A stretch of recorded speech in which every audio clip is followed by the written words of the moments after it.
오늘 말씀의 제목은 자전거 한 대면 충분합니다라는 제목으로 하늘 말씀 함께 나누도록 하겠습니다. 파리에서 동쪽으로 6시간을 달리게 되면 그 알자스와 로렌이라는 지역이 나옵니다.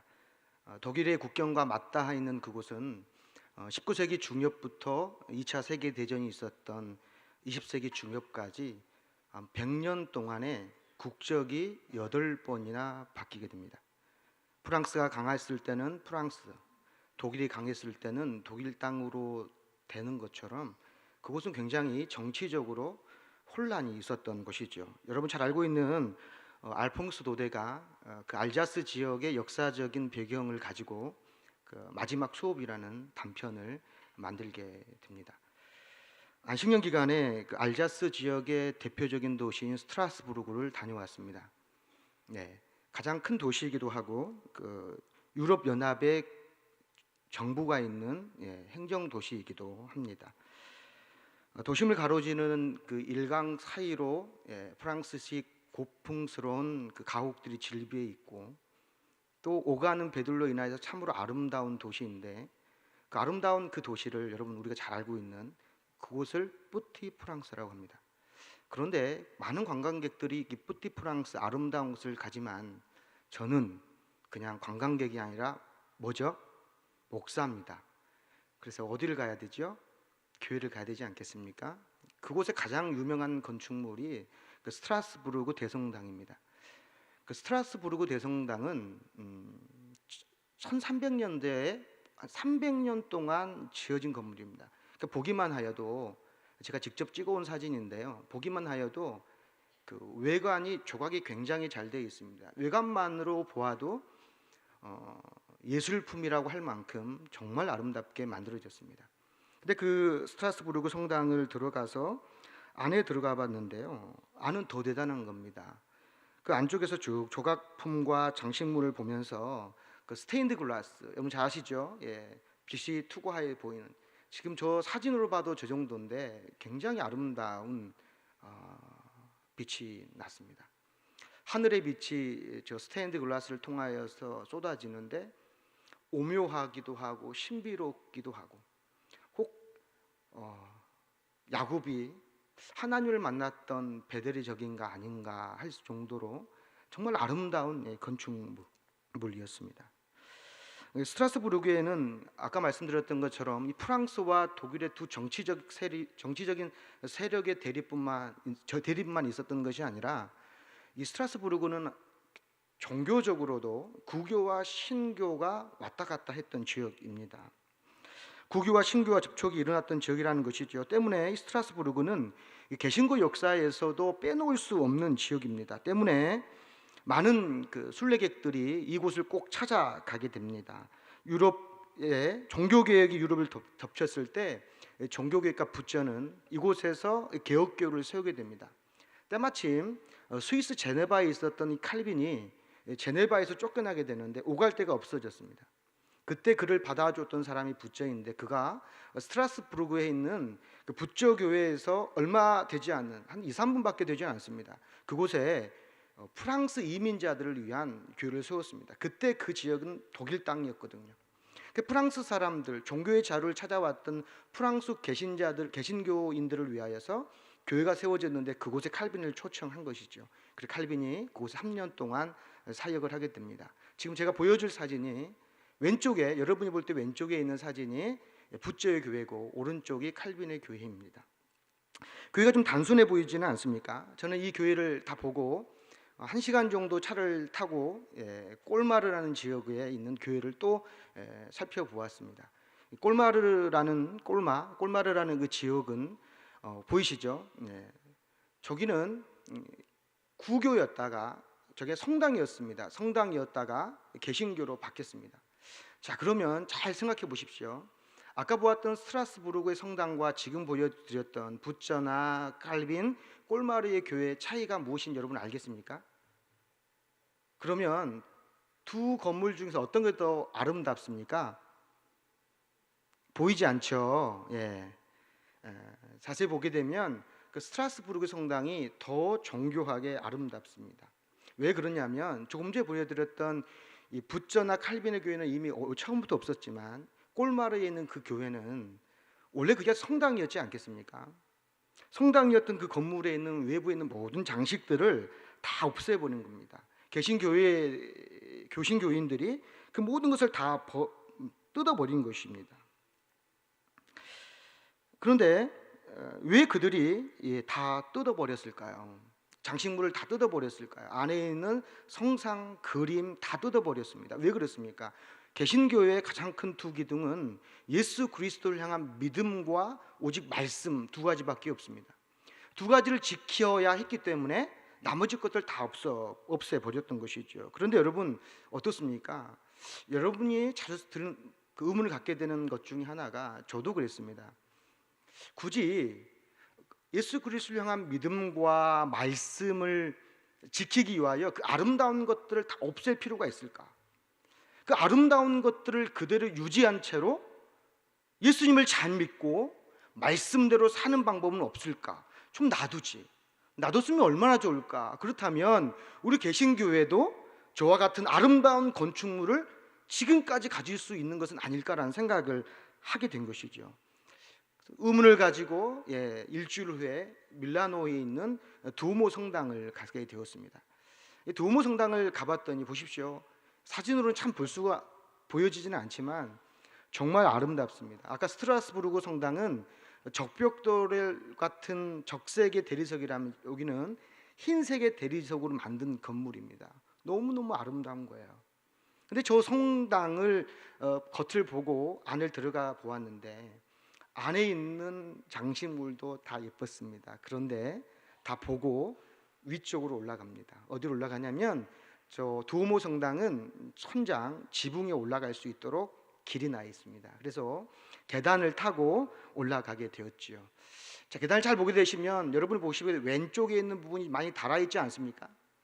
네, 그랬을 겁니다. 네, 그렇게 보시면 달아 있습니다. 수많은 사람들이 예배하기 위하여서 올라가느라고 저 계단이 달아 있게 된 것일까요? 저는 250계단을 타고 올라가면서 많은 생각을 해보았습니다. 그리고 다 올라가 보았더니 이 지붕에 많은 사람들이 그 지붕을 다니면서 사진을 찍고 있었습니다. 사진을 보여주세요. 이렇게 사진을 다 찍고 있더라고요.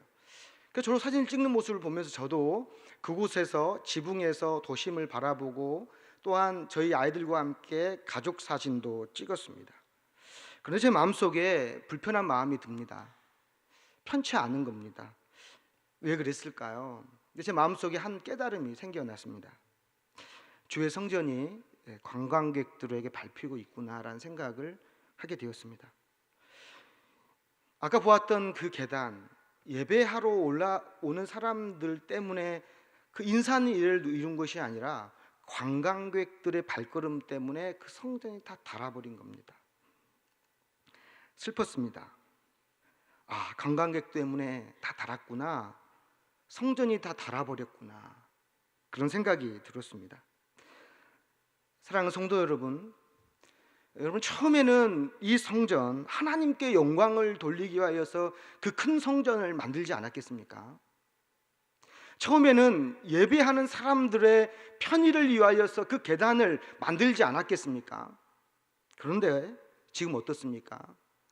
돈을 벌기 위하여서, 관광객들을 위하여 계단이 닳고 지붕이 밟히고 수리를 하지 않으면 성당을 유지할 수가 없을 만큼 망가질 대로 망가지게 되었습니다. 풀은 마르고 꽃은 시듭니다. 하나님께 예배하는 성전마저도 여러분 이처럼 닳고 없어지게 됩니다. 눈에 보이는 것 중에 여러분 사라지지 않을 것이 없습니다. 빛나는 전통과 자랑할 만한 역사일지라도 변질되기 마련입니다. 본질이 아닌 것은 다 변질됩니다. 여러분, 그렇다면 변하지 않는 것이 무엇이겠습니까? 우리 삶 가운데서 또는 하나님께서 우리 가운데 주신 것들 중에서 변하지 않는 것, 오직 예수 그리스도를 향한 믿음과 말씀임을 우리는 믿습니다. 오직 본질만이 변하지 않습니다. 때문에 전통이 본질이 되는 것이 아니라 본질이 전통이 될 때에만 영원히 살아남는 것입니다. 개혁교회는 그것을 안 겁니다. 우리가 눈에 보이는 많은 사람이 만든 건축물들은 언젠가는 없어질 거라는 것이죠. 때문에 그들은 말씀과 믿음, 오직 은혜를 지키기 위하여 그 모든 아름다운 것들을 제거하는 수고를 마다하지 않았던 것입니다. 때로는 아깝기도 합니다. 수고스럽습니다. 그렇지만 그것들을 제거해야지만이 본질이신 예수님만이 드러나기 때문에 그것들을 다 없애버린 것입니다. 그러나 요즘의 한국교회는 중세교회로부터 종교개혁을 일으켰던 그때보다 더욱 심각하게 느껴집니다. 개혁교회가 예수의 말씀을 지키기 위해 뼈를 깎는 고통으로 그들의 아름다움과 편리함과 그들의 모든 것을 제거하였더라면 지금의 교회는 잘못된 전통과 기득권을 지키기 위해서 말씀의 권위를 깎아버립니다. 십자가를 고난을 치워버렸습니다. 영원해야 될 말씀마저도 변질시킵니다. 말씀을 수단으로 도구로 전달시키고 있습니다. 오늘 말씀의 본문으로 한번 들어가 보려 합니다. 조금 전에 읽었던 이 사사기 본문은 이스라엘 백성들이 기드온을 찾아가 우리의 왕이 되어달라고 부탁하는 본문입니다. 기드온과 기드온의 아들 그리고 손자들까지 영원히 그들을 다스리는 왕이 되어달라고 하는 그들의 간청에 여러분 기드온은 어떻게 반응하신 줄 압니까? 8절의 말씀, 8장 23절의 말씀, 이 말씀 같이 한번 읽어보도록 하겠습니다. 읽겠습니다. 기드온이 그들에게 이르되 내가 너희를 다스리지 아니하겠고 나의 아들도 너희를 다스리지 아니할 것이요 여호와께서 너희를 다스리시리라. 아멘이십니까? 아멘입니다. 여러분 기드온은 백성들에게 세 가지를 제시합니다. 첫 번째는 내가 너희의 왕이 되지 않겠다. 두 번째는 내 아들과 내 손자도 당연히 왕이 되지 않겠다. 마지막 세 번째는 오직 여호와께서만이 너희를 다스릴 것이다 라는 세 가지를 분명하게 말씀하고 있습니다. 기드온의 대답은 정말 기드온 같은 대답이지 않습니까? 영웅과도 같은 대답입니다. 그의 입에는 왕이 되는 것도 왕의 자리가 세습되는 것도 다 틀렸다라고 기드온은 말하고 있는 것이지요. 여러분 기드온의 대답 어떻습니까? 굉장히 겸손해 보이고 또한 손색 없는 모범 답안이라 할 수 있지 않겠습니까? 여러분 그런데 말입니다. 좀 이상합니다. 기드온은 자신이 왕이 되는 것을 거절하기는 하는데요. 대신 백성들에게 다른 무언가를 요청하고 있습니다. 왕은 아니고 하나님께서 다스릴 거야. 그렇지만 너희가 나에게 가져오라는 거예요. 뭐냐면 너희의 금 귀고리를 다 가져오라는 거예요. 기도는 왜 백성들에게 금 귀고리를 가져오라고 하였을까요? 기도는 자신이 왕의 자리를 차지하는 것뿐만 아니라 왕의 자리가 세습하는 모든 것을 반대하여 정치적 자리를 다 포기하는 것만 같습니다. 그런데 여러분 기드온은 실제로는 그 명분만을 포기했지 실제로는 아무것도 포기하지 않습니다. 겉은 나는 욕심이 없어라고 말하지만 그는 모든 시를 다 취하는 겁니다. 기드온의 입은 정답을 말했지만 그의 입은 정답과는 다른 삶의 방향으로 나아가는 것이죠. 초심을 잃은 겁니다. 그래서 말과 행동이 다르게 나옵니다. 말은 겸손한데 그의 행동은 이미 왕이 되어 있습니다. 기드온이 처음부터 이렇게 그랬을까요? 기드온은 처음에는 굉장히 겸손한 사람이었습니다. 자기 집은 므낫세 중에 제일 작다고 약하다고 말하고 그리고 자기 아버지의 집은 그 작은 므낫세 집 중에서도 작은 집이라고 그렇게 자기를 작은 자로 스스로 여기며 낮춘 사람이었습니다. 양털 실험을 하면서까지 하나님의 인도하심이 어떤 것인지 거듭거듭 하나님의 인도하심을 물었던 사람입니다. 그랬던 그가 이제는 그가 행하였던 모든 일이 자신의 공로로 인하여 이루어지는 것인 것처럼 백성들에게 대가를 요구하고 있습니다. 내가 한 것인 것처럼 하나님이 그를 사용하였을 뿐인데 내가 한 것인 것처럼 요구하는 것입니다. 여러분, 당연한 것입니까? 그렇게 백성들에게 거두어 들인 금이 1700세겔, 지금 키로수로 따지면 20kg입니다. 기도는 그 금덩이로 제사장의 상징인 에봇을 만들어서 자기가 이미 만들어 놓았던 오브라에 있는 성에 둡니다. 말만 왕이 아니었지요. 기도는 이미 성을 만들어 두었습니다. 성을 다 쌓아두었습니다. 나는 왕이 될 수 없다고 말하지만 이미 그는 왕을 다 쌓았습니다. 성을 쌓았습니다. 그리고 자식을 70명 이상 낳습니다. 왕처럼 모든 것을 다 했습니다. 첩도 두었습니다. 그런데 나는 왕이 아니라고 말할 뿐이에요. 그러나 그는 이미 성을 만들고 이제는 그곳에 에봇을 만들어서 종교적인 제사장의 역할까지 겸하기를 마음먹은 것이죠.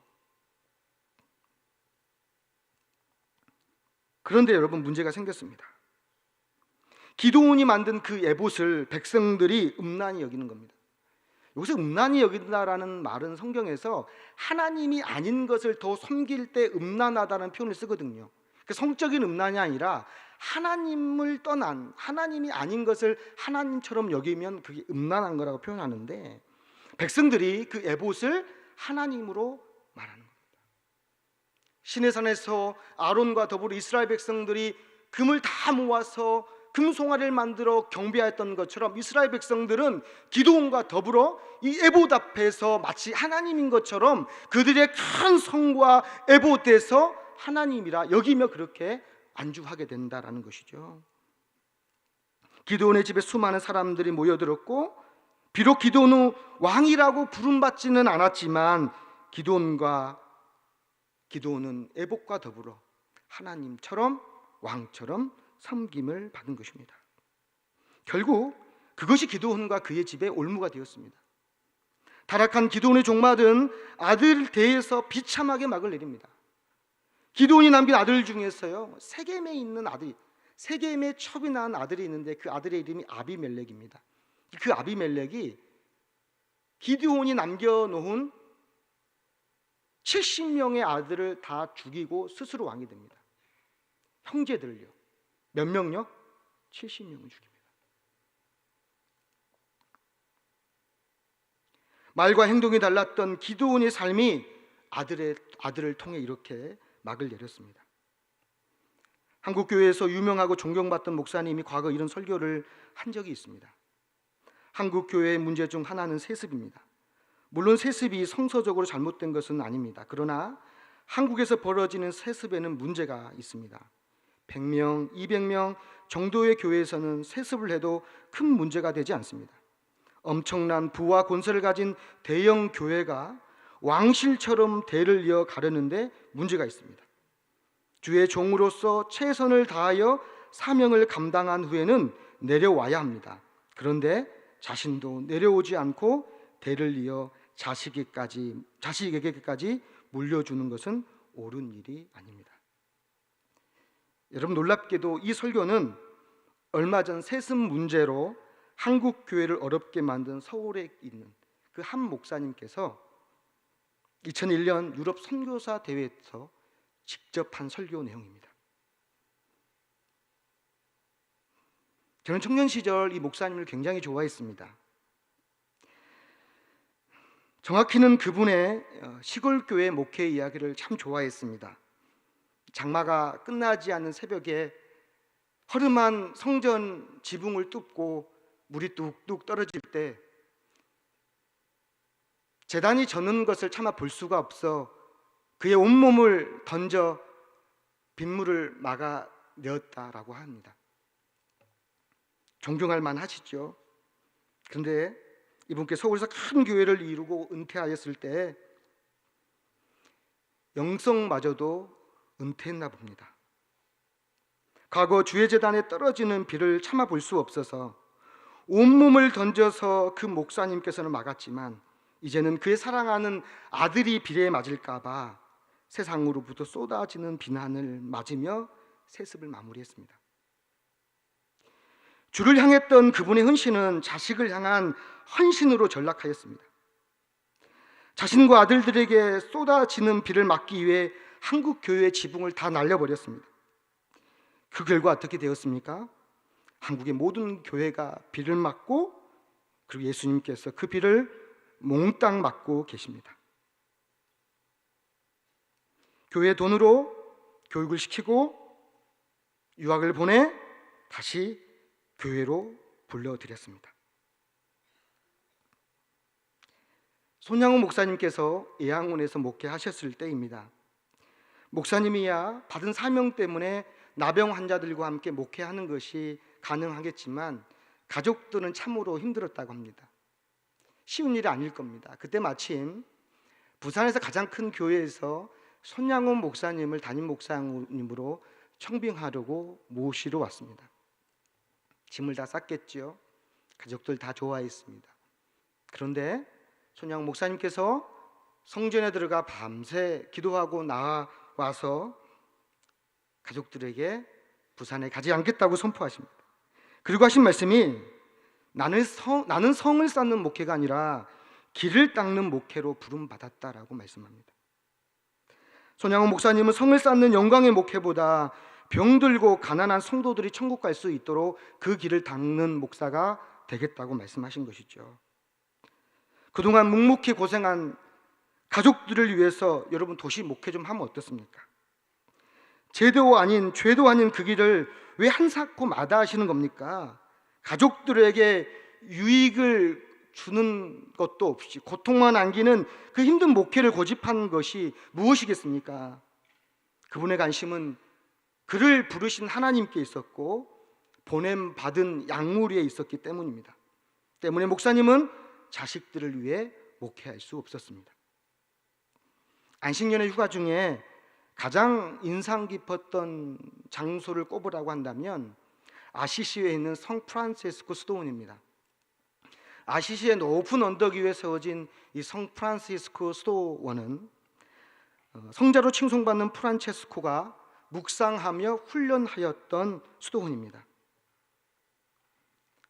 이탈리아의 많은 수도원이 쇠락하였고 교회가 문을 닫아 관광지로 변했습니다. 그러나 프란체스코 수도원은 다른 수도원과는 달랐습니다. 수도원의 위엄과 경건함이 가득했고요, 찾는 이들을 관광객들이라고 부르지 않습니다. 찾는 사람들을 순례객이라고 표현합니다. 그 말은 오는 사람들의 마음가짐이 프란체스코의 영성을 배우러 순례의 길로 왔다라는 의미이겠지요. 프란체스코는 직무업을 하는 부유한 아버지를 두었습니다. 그래서 어린 시절을 굉장히 부유한 가정에서 자랐습니다. 그런데 그가 로마에 있는 성 베드로 성당을 여행하는 가운데 그 성당 앞에서 구걸하는 거지를 보고 그의 인생이 바뀌게 됩니다. 큰 감명을 받습니다. 이제부터는 내가 부유한 삶이 아니라 가난한 사람으로 평생토록 독신으로 수도원사로 살겠다라고 결심을 하게 된다는 것이죠. 그가 쾌락과 부유한 삶을 정리하자 친구들이 난리가 났습니다. 함께 어울렸던 부유층의 그 자제들이 프란체스코를 타락시키기 위하여 그에게 수많은 여자들을 보냅니다. 결혼시키기 위해서 보내지만 프란체스코는 그들에게 나는 가난과 결혼하였다라고 말하면서 다 물리치고 친구들마저도 관계를 끊어버립니다. 프란체스코는 기도하는 중에 하나님으로부터 음성 받습니다. 어떤 음성을 받냐면 프란체스코야 다 허물어가는 내 집을 수리하여라 라는 음성을 듣고 하나님께서 교회를 거룩하게 만들라라는 말씀을 받고 아버지가 운영하는 그 큰 기업의 좋은 옷감들을 다 가져다가 팔아서 가난한 사람들에게 다 나눠줘 버립니다. 프란체스코 아버지는 화가 잔뜩 났습니다. 수두사로 가려고 하는 그 아들을 잡아서 사람을 시켜 때리기도 합니다. 감금도 하였습니다. 그러나 프란체스코를 막을 수가 없습니다. 마지막 최후 통첩을 합니다. 많은 사람들이 모여있는 가운데서 야 프란체스코, 만약 네가 계속하여서 수도사 같은 삶을 살게 된다면 나는 너에게 한 푼의 유산도 남길 수가 없다라고 선언합니다. 어떻게 할 거냐는 거예요. 그때 그 아버지 앞에서 프란체스코는 자신이 입고 있는 모든 옷을 다 벗어 아버지에게 줘버립니다. 보이시죠? 지금은 걸쳐 있지만 프란체스코는 다 벗어 줘버립니다. 그는 이렇게 말합니다. 이제부터 저는 아버지를 아버지라 부르지 않고 하늘에 계신 아버지만을 아버지로 부르며 살겠습니다. 프란체스코는 가난한 은수자의 옷을 입고 꿰며 입어야 하는 그 수도사의 복을 입고 가난하며 수도의 삶을 살아가게 되는 것이죠. 여러분, 사진을 보면 프란체스코가 옷을 아버지께 벗어주는 장면이 있지 않습니까? 근데 보세요, 제가 확대하는 것을 좀 보여주시겠어요? 프란체스코의 시선이 어디로 가고 있습니까? 아버지를 바라보지 않습니다. 프란체스코의 시선은 하늘을 고정하고 있습니다. 하늘에 뭐가 있습니까? 손이 보이지 않습니까?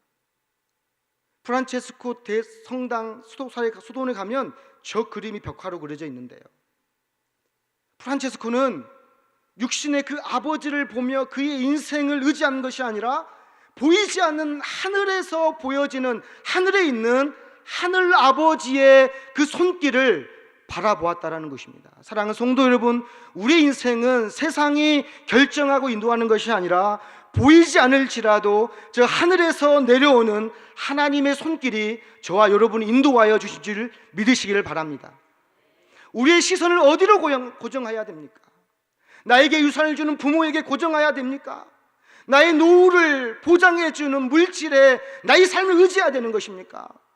비록 보이지는 않지만 하늘에서 내 삶을 인도하시고 이끌었던 그 하나님의 손길에 내 인생을 맡길 때 우리는 하나님과 동행하는 삶을 살아갈 줄로 믿습니다. 이 시대 수많은 사람들이 아들을 프란체스코처럼 만들기보다는 내 자신이 이미 프란체스코의 아버지가 되어버리려 합니다. 하나님보다 자식을 앞세웁니다. 그리고 자식들에게 하나님이 아닌 물질을 넘겨주려 합니다. 자식에게 재산을 상속하기 위해서는 온갖 탈법도 써가며 편법을 써가지만 하나님의 믿음을, 신앙을 유지하기 위해서 우리는 어떠한 수고를 하고 있는지요?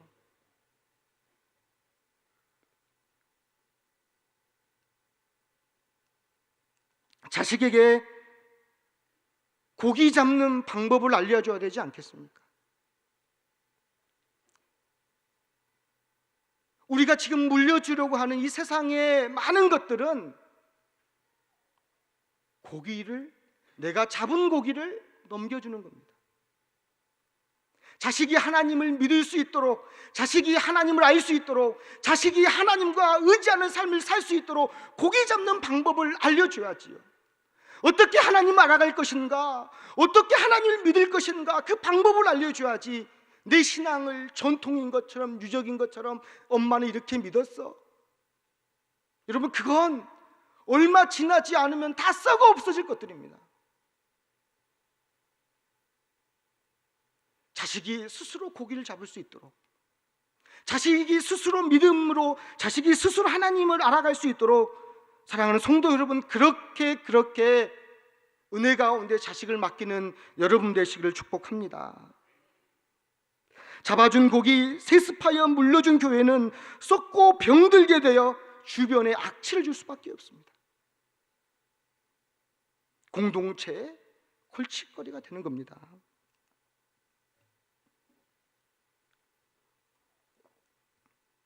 지난주 새벽 제단을 말씀 섬길 기회가 있었습니다. 헌금 봉투에 쓰여진 한 성도의 애절한 기도 제목을 보았는데요, 그래서 그분의 교적을 찾아보고 그분을 위해 따로 기도했습니다. 가정 상황이 좀 애절하더라고요. 비록 저희 교구는 아니지만 한동안 이분을 위해서 기도해야겠다는 생각을 하였습니다. 그런데 보려고 본 것이 아닌데 이 봉투에 뚫려 있는 구멍 사이로 1,000원짜리가 보였습니다. 여러분, 드린 그분의 믿음이 1,000원짜리겠습니까? 그렇지 않습니다. 더 드리고 싶지만 힘든 상황 속에서도 작정하여 정성스럽게 하나님께 드린 것입니다. 하나님의 성전은 그런 분들의 한 푼 한 푼의 두 렙돈이 모여 이 성전을 이루게 된 것을 믿으시길 바랍니다. 여러분, 하나님은 이런 분의 간절한 기도 제목을 보겠습니까? 아니면 구멍 뚫린 그 봇을 통하여 액수를 보겠습니까? 답부터 말씀드리면 하나님께서는 헌금의 액수보다는 그 봉투에 적혀있는 그 간절한 자식을 향한, 가정을 향한 구구절절한 기도 제목을 이미 보신 줄로 믿습니다. 세상의 모든 눈과 금이 하나님의 것인데 하나님이 그거 뭐하러 관심 갖겠습니까? 하나님은 고통당하고 아파하는 나의 자녀, 나의 아들의 그 상황을 보시고 그의 삶을 치료해 주시는 치료자 하나님이심을 믿습니다. 이런 어려움에도 헌금을 드리는 성도들이 참 많은데 하나님의 헌금이 어떻게 모아졌는지 보지 못하는 경우가 있습니다. 헌금 봉투에 쓰여진 간절한 기도 제목보다 드려진 헌금 액수에 먼저 관심을 가지는 사람들이 많아졌습니다. 그래서 헌금을 자기 호주머니의 돈처럼 아무렇게나 써도 되는 것으로 생각하는 죄를 범할 때가 많습니다. 만약 피땀으로 드려진 헌금을 과도한 비용을 지출하는데 교육비에, 유학비에 사용한다면 어떻게 되겠습니까? 만약 이런 목회자가 있다면 온 성도들의 영적 아버지를 스스로 포기하는 것입니다. 양을 먹이는 목자가 아니라 양을 잡아먹는 목자일 수 있습니다. 하늘의 상급을 포기하고 이미 땅의 삭슬 받아 챙긴 겁니다. 그래서 하늘에서는 더 이상 받을 것이 없습니다. 말씀을 준비하면서 제가 가장 힘들고 어려웠던 것이 무엇인 줄 아십니까? 너는 깨끗하냐입니다. 너는 털어 먼지가 안 날 줄 아냐라는 물음이었습니다. 그렇습니다. 저는 교회에서 좋은 목사도 아니고요, 친절한 목사도 아닙니다. 급해서 욱할 때가 참 많고요, 인격이 부족해서 저는 늘 고백합니다. 나는 목사가 되면 안 될 사람이다. 스스로 그렇게 생각할 때가 참 많습니다. 그럼에도 하나님께 혼날까 봐, 하나님께 매맞을까 봐 그 직분 그만둘 용기가 없어서 꾸역꾸역 그 자리 지켜가면서 성도들에게 부족함만을 보여주는 그런 목사입니다. 가정에서는 더더욱 못난 남편이고 좋은 아빠가 되길 이미 글렀습니다. 저의 이런 모습 때문에 오늘 같은 아픈 말씀을 나누는 것이 참으로 어렵습니다. 그래서 사단은 저에게 자꾸 속삭였습니다. 너도 훌륭하지 않잖아. 너가 앞으로 어떻게 변할 줄 알고 너가 어떻게 되는지 똑똑히 볼 거야, 이렇게 말하는 것 같았습니다. 때문에 한 주간 용기가 필요했고 믿음이 필요했습니다. 그리고 프란체스코가 하늘에 있는 손을 바라봤던 것처럼 그 손을 바라보는 심정으로 나는 비록 정의롭거나 훌륭하지 않지만 공의로우신 하나님 의지하면서 앞으로 제가 어떻게 바뀔지 모르지만 오늘의 말씀이 나에게 또 다른 올무가 되어 변질되지 않는 족쇄가 되길 소망합니다. 저는 저 스스로도 믿을 수 없는 존재지만 신실하신 하나님께서 저의 입술을 통해 선포된 말씀을 지켜주실 것을 믿고 선포하는 것입니다. 사랑하는 성도 여러분, 우리는 어느덧 종교 생활을 하고 있습니다. 저희 같은 목회자는 설교하기 위하여 말씀을 묵상합니다. 성도들은 위로만을 얻기 위하여 예배할 때가 많습니다. 기드온처럼 말과 행동이 너무 달라 가증한 모습을 보일 때가 있으고 주의 길을 가는 것보다 이 땅의 성을 쌓는 데 급급한 사람이 저일 때가 더 많습니다. 사랑하는 성도 여러분, 그렇다면 우리는 어떻게 해야 합니까? 아주 형편없는 것 같습니다. 그러나 그렇지 않습니다. 저와 여러분은 포기하기에는 너무나 값비싼 값을 치르고 세움받은 사람들입니다. 예수님의 핏값으로 다시 산 우리는 다시 복음 앞에 그 은혜를 구하며 나아가야 될 줄로 믿습니다. 스스로 작은 아이라 여기며 주님께 무릎으로 나가야 합니다. 우리 앞에 선포된 말씀 앞에 우리의 모습이 진실되게 반응하기를 축복합니다. 설교 강단에 선포한 말씀은 자기 먼저 지키기를 작정하며 한 주간 처절히 살아가는 목회자, 그리고 선포된 말씀에 성도들이 잘 따라오는지, 잘 살아내고 있는지 시시때때로 점검하며 기도하며 책임지는 목사들이 많았으면 좋겠습니다. 성도는 주일에 선포된 말씀이 하나님께서 나에게 주신 말씀을 믿고 그 말씀을 지키기 위해 몸부림치는 그런 영적 공동체가 우리 안산제일교 되기를 축복합니다. 이 교회에서 자란 제 아이, 3발 자전거를 얼마 전에 떼고 2발 자전거를 타기 시작했습니다. 이렇게 7년의 시간이 지났습니다. 7년의 시간이 저에게 흉년이었을지 풍년이었을지 모르지만 그 아이는 그렇게 커갔습니다. 그런데 여러분, 아이가 예쁘다고 아이에게 벤츠를 사줄 수는 없습니다. 아들이 귀하다고 그 아이에게 교회를 물려줄 수도 없습니다. 아들에겐 자전거 한 대면 충분합니다. 제가 사역하는 11교구는 오래전부터 신앙생활을 한, 우리 교회 신앙생활은 많은 성도님들이 있습니다. 초창기의 축을 여전히 간직하고 있는 분들이 많습니다. 이분들이 간혹 고은 목사님에 대해 이렇게 이야기합니다. 고은 목사님이 안산에 오셨을 때의 처음 모습, 암으로 고통받았지만 그래도 견디는 모습, 어떤 분들은 목사님 말씀을 전할 때 뒤에 예수님의 후광이 보였다라고 말씀하시는 분들, 많은 분들이 목사님들 이야기를 합니다. 그러나 저는 어떤 성도님들의 한 이야기가 지금도 남습니다. 그분이 하시는 말씀이 그분 가슴 속에 찍혀 있는 고은 목사님의 사진 한 장이 있더라고요. 목사님이 자전거를 타시고 논길을 가로질러 신방을 오실 때랍니다. 자전거를 홀로 타실 때가 있고 때론 사모님을 뒤에 태우시고 신방을 오십니다. 아무 말씀하지 않아도 손잡아 기도 주기만 해도 위로가 되었고 은혜를 입었다라고 말씀합니다. 그 시절 고은 목사님은 80년대 안산의 젊은 오빠 안성기였습니다. 사랑하는 성도 여러분, 우리 모두 자전거 한 대만 충분했던 그 마음으로 돌아가면 좋겠습니다. 기도하겠습니다.